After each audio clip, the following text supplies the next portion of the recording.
बीजा नंबरનું આવશે આપણું મોબાઈલ નેટવર્ક સેટિંગ રીસેટ કરો। મોબાઈલ નેટવર્ક રીસેટ કરો એટલે એનો મતલબ એ છે કે તમારા ફોનની અંદર વધારે ડેટા વપરાઈ ગયો હોય અને તમારા ફોનની અંદર 5G ડેટા ના આવતું હોય અને તમારા 5G ડેટા લાવવા માટે એના ઉપર તમારે જે ઓપ્શન છે મોબાઈલ નેટવર્ક સેટિંગ એના ઉપર તમે ક્લિક કરશો એટલે તમને આ ટાઈપનું ઓપ્શન આવશે અને અહીંયા સેટિંગ ફરીથી સેટઅપ કરો।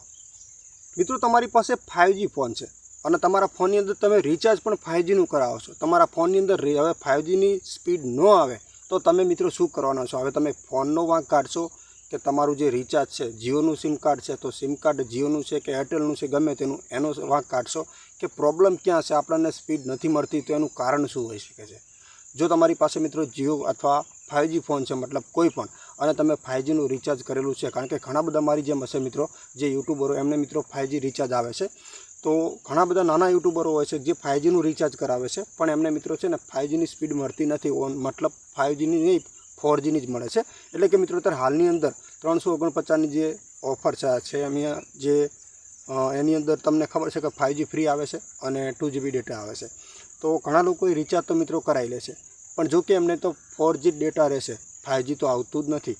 તો મિત્રો તમારા ફોનની અંદર એક સેટિંગ છે, જો કદાચ તમે નવો ફોન લાવો એ ટાઈમે કદાચ તમને 5G ની સ્પીડ મળતી હોય અને પછી તમને 5G ની સ્પીડ ના મળતી હોય તો તમારા દરેકના ફોનની અંદર એક સેટિંગ તમારે ખાસ શોધવાનું છે અને એ કયું સેટિંગ છે જેને સેટિંગ કરવાથી કદાચ તમારું 5G નેટવર્ક આવવા મળશે અને જો 5G નેટવર્ક પછી પણ ન આવે તો મિત્રો આપણા ફોનની અંદર પણ પ્રોબ્લેમ હોઈ શકે છે। એટલે ખાસ મિત્રો ધ્યાન આપજો, બહુ જરૂરી વિડીયો છે અને દરેક માટે છે। કોઈ પણ ફોન હોય તમારી પાસે, આ ફોન 5G છે મિત્રો, ચલો અહીંયા કારણ કે અમુક વખત એવું બને છે કે અનલિમિટેડ તમે ડેટા તમારા ફોનની અંદર વાપરો ને એટલે એની અંદર છે ને ઓટોમેટિક ડેટા વધારે થઈ જાય એટલે 5G ની સ્પીડ છે ને ઘટી જાય છે અને તમને 4G ની સ્પીડ જ મળે છે એટલે 5G તમને મળતું જ નથી। હવે 5G નું સેટિંગ માટે મિત્રો વધારે ડેટા થઈ જાય એટલે એને ક્લિયર કરવાનું એક ઓપ્શન તમને મળે છે પણ તમે લોકો ક્યારેય પણ કરતા નથી, એના કારણે તમને છે ને 5G નેટવર્ક મળતું નથી। તો આ વિડીયોમાં ખાસ ધ્યાન આપજો કારણ કે દરેક આપણા સબસ્ક્રાઇબ મિત્રો માટે જરૂરી છે, ખૂબ મસ્ત વિડીયો છે અને આગળ પણ મિત્રો તમે 5G ફોન લાવો છો અને કદાચ તમને 5G નેટવર્ક નથી મળતું તો એના માટે આ બેસ્ટ છે। જો તરત મિત્રો તમને છે ને 5G નું નેટવર્ક આવવા મળશે અને અહીંયા લાઈવ પ્રૂફ પણ આપણે જોવાનું છે બરાબર। તો અહીંયા આપણે હું મારા ફોનની અંદર ડેટા એક વખત ચાલુ કરીશ, સ્ક્રીનમાં તમને નહીં દેખાડવાનો પણ હું તમને લાઈવ પ્રૂફ સાથે અહીંયા સ્ક્રીન ઉપર જ દેખાડીશ કઈ રીતે દેખાડું છું એ મિત્રો। અત્યારે હાલની અંદર જો કે મિત્રો વાત કરીએ તો આપણા ફોનની અંદર હાલની અંદર 5G ડેટા છે, તમે જોઈ લો 5G નેટવર્ક મતલબ આવી રહ્યું છે અને કદાચ તમારા ફોનની અંદર 5G ના આવે તો તમે શું કરવાના છો? તો મિત્રો દરેક ફોનની અંદર એક સેટિંગ આવે છે જેનું નામ છે નેટવર્ક સેટિંગ। અરે કોઈ પણ વ્યક્તિ મિત્રો છે ને આજ સુધી નેટવર્ક સેટિંગમાં ક્યારે પણ જતા છે જ નહીં, કારણ કે હર કોઈ વ્યક્તિ જ્યાંથી ફોન લાવે સિમ કાર્ડ નાખ્યું એટલે બસ પૂરું થઈ ગયું મિત્રો, પણ નહીં મિત્રો, ખૂબ જરૂરી છે મિત્રો। અમુક ટાઈમે 2 દિવસ 3 દિવસ તમે એક દિવસની અંદર ડેટા વધારે વાપરો ને તો પણ મિત્રો 5G ડેટા આવવાનું બંધ થઈ જાય છે એટલે 12 કલાક કે 24 કલાક થાય એટલે ડેટાને રિફ્રેશ કરવું જરૂરી છે જેથી તમને 5G ડેટા જલ્દી મળે। હવે કઈ રીતે એનું સેટિંગ અને કઈ જગ્યાએ કયા ફોનની અંદર કઈ જગ્યાએ આવે છે એની બધી માહિતી તમને વિડીયોમાં મિત્રો મળવાની છે, બસ વિડીયોમાં ધ્યાન આપજો। વિડીયો ગમે તો કોમેન્ટ કરજો અને આપણી આ ચેનલને સબસ્ક્રાઈબ પણ કરજો। તો ચલો અહીંયા વિડીયોની શરૂઆત કરીએ। સૌથી પહેલાં તો દરેક ફોનની અંદર મિત્રો સેટિંગનું ઓપ્શન મળે છે, તમને ખબર જ છે હર ફોનની અંદર સેટિંગનું ઓપ્શન મળે છે ને એની અંદર તમને સેટિંગના ઓપ્શનમાં તમે જશો એટલે ઘણા બધા સેટિંગના અહીંયા ઓપ્શન તમને મિત્રો મળે છે।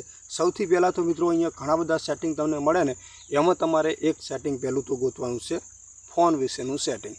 તો અહીંયા ફોનનું સેટિંગનું તમે ઓપન કરશો એટલે તમને ફોન સેટિંગના ઓપ્શનમાં છે ને સૌથી નીચે તમને વાદળી કલરમાં દેખાય છે જો અહીંયા એમાં તમને એક ઓપ્શન મળશે રીસેટ કરો બરાબર છે। એટલે રીસેટ એટલે તમે એવું ના વિચારતા કે આપણો ફોન આખો રિસ્ટાર્ટ થઈ જશે, પહેલાં ધ્યાન આપવાનું છે, વાંચવાનું છે। રીસેટ કરો એટલે ડાયરેક્ટલી તમારો ફોન કંઈ રિસ્ટાર્ટ નથી થવાનો, એની અંદર શું છે કયું સેટિંગ છે એ આપણે જાણવાનું છે। તો અહીંયા રીસેટનું ઓપ્શન છે, આપણે એના ઉપર ક્લિક કરી દઈએ।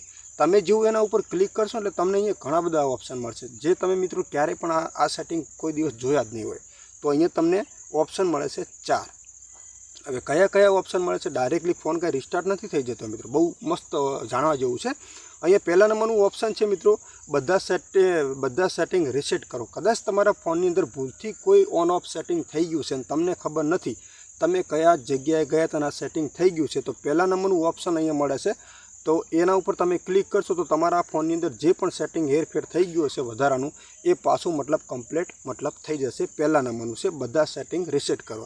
બીજા નંબરનું આવશે આપણું મોબાઈલ નેટવર્ક સેટિંગ રીસેટ કરો. મોબાઈલ નેટવર્ક રીસેટ કરો એટલે એનો મતલબ એ છે કે તમારા ફોનની અંદર વધારે ડેટા વપરાઈ ગયું હોય અને તમારા ફોનની અંદર 5G ડેટા ના આવતું હોય અને તમારા 5G ડેટા લાવવા માટે એના ઉપર તમારે જે ઓપ્શન છે મોબાઈલ નેટવર્ક સેટિંગ, એના ઉપર તમે ક્લિક કરશો એટલે તમને આ ટાઈપનું ઓપ્શન આવશે અને અહીંયા સેટિંગ ફરીથી સેટઅપ કરો આ ઓપ્શન તમને મળશે. એના ઉપર તમે ક્લિક કરશો ને એટલે તમારા જે ફોનની જે સ્ક્રીનનો પાસપોર્ટ છે એ તમારો અહીંયા નાખવાનો રહેશે. તો અહીંયા સ્ક્રીનનો પાસપોર્ટ આપણે નાખી દઈએ અને ફરીથી રીસેટ કરો એના ઉપર તમે ક્લિક કરશો એટલે ઘડીકવાર તમને ડેટા આવું દેખાડશે અને સીધું તમારા ખૂણામાં જો 5Gનું ઓપ્શન તમને જોવા મળશે અને જો 5G ડેટા અહીંયા આવવા માંડ્યું છે.